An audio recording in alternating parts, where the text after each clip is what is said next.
अस्सलाम वालेकुम नाज़रीन HRJD न्यूज़ सां गॾु मां अली जाफ़री सोलंकी ऐं मां आहियां किरण सुमरो। सभ खां पहिरीं ख़ासि ख़बर।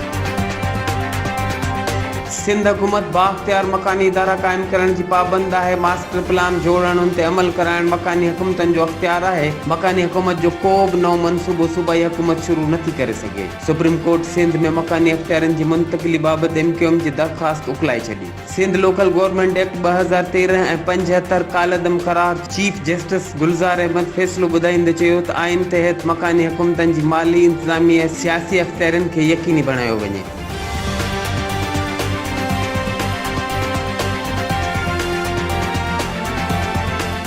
वॾे वज़ीर सईद मुराद अली शाह चयो आहे त मकानी हुकूमतन जे बिल बाबति असैम्बली में तरमीम कई आहे। सुप्रीम कोर्ट जे फ़ैसिले ते ख़दशा हूंदा त अदालत सां राब्तो कंदासूं।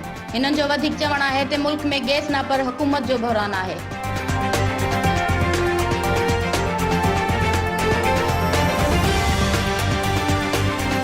सुप्रीम कोर्ट ताहयात नाअहली वारे मामले ते सुप्रीम कोर्ट बार जी दरख़्वास्त एतराज़ लगाए वापस करे छॾी। सुप्रीम कोर्ट जे रजिस्ट्रार मूजिब ताहयात नाअहली जे मामले ते 5 रुकनी लार्जर बेंच फ़ैसिलो ॾेई चुकी आहे। सुप्रीम कोर्ट बार पारां रजिस्टर ऑफिस जे एतराज़नि ख़िलाफ़ अपील करण जो फ़ैसिलो।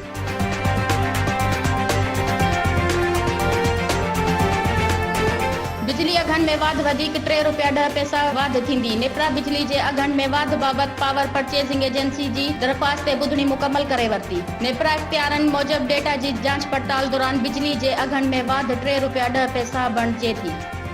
HRJD न्यूज़ ते हिन वक़्त ताईं बस एतिरो ई। वधीक तफ़सीली ख़बरनि लाइ विज़िट कयो असांजो YouTube चैनल HRJD न्यूज़।